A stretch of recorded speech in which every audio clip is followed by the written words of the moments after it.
दोस्तों, खाना खाते ही टॉयलेट के लिए जाना पड़ना या बार बार लूज मोशन हो जाना या अचानक से कॉन्स्टिपेशन हो जाना, ये दिक्कतें आमतौर पे आईबीएस नाम की बीमारी में देखने को मिलती है। अब ये आईबीएस होता क्या है, ये होने पर मरीज को क्या क्या सिम्टम्स दिखाई देते हैं और मात्र वो एक होम्योपैथिक मेडिसिन जो आईबीएस को कंप्लीटली क्योर कर सकती है। इन सभी चीज़ों के बारे में आज के इस वीडियो में हम बात करने वाले हैं। तो दोस्तों, वीडियो बहुत ज़्यादा नॉलेजेबल और इन्फॉर्मेटिव है, इसे लास्ट तक के ज़रूर देखें। आईबीएस यानी इरिटेबल बाउल सिंड्रोम, ये एक ऐसी बीमारी होती है जिसमें मरीज को अचानक से लूज मोशन शुरू हो जाते हैं। जब भी वो खाना खाता है, ब्रेकफास्ट करता है या कुछ डाइट लेता है तो उसे फौरी तौर पर टॉयलेट के लिए जाना पड़ता है और मरीज को लूज मोशन होते हैं। लूज मोशन की क्वांटिटी इतनी ज़्यादा होती है कि मरीज इसकी वजह से डिटोरिएट हो जाता है, वीकनेस महसूस करता है, उसका वजन कम होने लगता है और पेट में दर्द जैसी शिकायतें देखने को मिलती हैं। कई बार आईबीएस के मरीज के टॉयलेट में, डायरिया में ब्लड भी आना शुरू हो जाता है। ये क्रैम्पिंग स्पेड की आईबीएस की मरीज को इतनी ज़्यादा होती है कि इस क्रैम्पिंग के कारण मरीज को बहुत शिद्दत से पेट में दर्द होता है। दोस्तों, कई बार आईबीएस के मरीज को लूज मोशन कुछ दिन चलने के बाद अचानक से कॉन्स्टिपेशन होने लग जाता है, यानी अचानक से उसे कब्ज हो जाता है। मीन्स मरीज को एक नॉर्मल विस्कोसिटी से स्टूल पास नहीं हो पाता है। अल्टरनेट कॉन्स्टिपेशन और डायरिया वायरस सीक्वल में वो चलते रहता है। दोस्तों, ये तो हो गए आईबीएस के सिम्टम्स की बात। अब बात कर लेते हैं कि आईबीएस होता क्यों है। आईबीएस होने के पीछे सबसे बड़ा कारण होता है आपका गट ब्रेन एक्सिस डिस्टर्ब हो जाना। हमारे गट और ब्रेन के बीच में एक एक्सिस होता है। आपका ब्रेन आपके गट को उसके फीलिंग के बाद, इंटेस्टिनल फीलिंग के बाद एक सिग्नल देता है कि अब आपको स्टूल पास करना है। लेकिन आईबीएस के मरीज में यह गट ब्रेन एक्सिस डिस्टर्ब हो जाता है, जिसी की वजह से मरीज को बार बार लूज मोशन वाली फीलिंग आती रहती है। उसे ऐसा लगता है कि उसे टॉयलेट के लिए जाना है।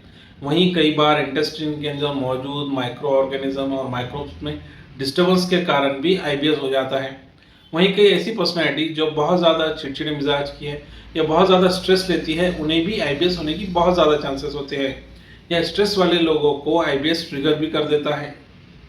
इसके अलावा मरीज की लाइफस्टाइल अगर सही से नहीं है, वो खाना बहुत स्पीड से खाता है, बहुत जल्दी जल्दी खाता है, बहुत ज़्यादा नारकोटिक्स, सिगरेट, चाय, तंबाकू जैसी चीज़ों का इस्तेमाल करता है, तो ऐसे में भी उसे आईबीएस होने के चांसेस होते हैं। दोस्तों, ये तो हो गए आईबीएस होने के कारण की बात। कई बार आपने देखा होगा कि आईबीएस के मरीज को डॉक्टर्स ये कहते हैं कि उनके इस बीमारी का कोई इलाज मौजूद नहीं है। लेकिन ठहरिए दोस्तों, अगर आप होम्योपैथिक में आईबीएस का ट्रीटमेंट लेते हैं तो बहुत ज़्यादा चांसेस है कि आप आईबीएस की समस्या से हमेशा के लिए छुटकारा हासिल कर लेंगे। इसके लिए आपको इस्तेमाल करना है LN70 number drop. LN70 number ये होम्योपैथिक का ऐसा ड्रॉप है जिसमें आईबीएस के पूरे सिम्टम्स को मैनेज करने, चाहे आपको किसी भी कारणवश आईबीएस हो, उसे क्योर करने की पोटेंशियल है।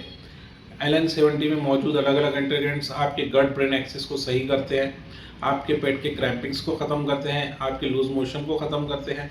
लूज मोशन में अगर ब्लड आ रहा है तो उसे रोकने में भी ये आपकी मदद करते हैं।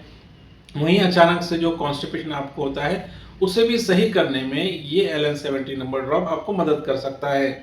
दोस्तों, LN70 नंबर ड्रॉप की डोसेस की अगर बात करें तो आपको शुरुआती फेज़ में, यानी अगर आप आईबीएस के मरीज के शुरुआती फेज़ में, तो आपको इसकी 20-20 बूंद सुबह, दोपहर, शाम खाना खाने से आधा घंटा पहले लेना है। एक 15 दिन या 20 दिन के बाद आपकी जब सिम्टम्स कम हो जाए तब आपको इसकी 10-10 बूंद सुबह, दोपहर, शाम पे कम कर देना है। ऐसा इसको आपको लगातार 3 महीने तक लेते रहना है। 3 महीने में बहुत ज़्यादा चांसेस है कि आप आईबीएस जैसी समस्या से छुटकारा हासिल कर लेंगे। तो दोस्तों, ये थी कुछ जानकारी आईबीएस के सिम्टम्स, उसके होने के कारण और उसके इलाज के बारे में। आपको आज का वीडियो कैसा लगा मुझे कमेंट करके ज़रूर बताएं और अगर आपके फ्रेंड सर्कल में कोई आईबीएस के मरीज़ है तो उन तक ये वीडियो ज़रूर पहुँचाएँ।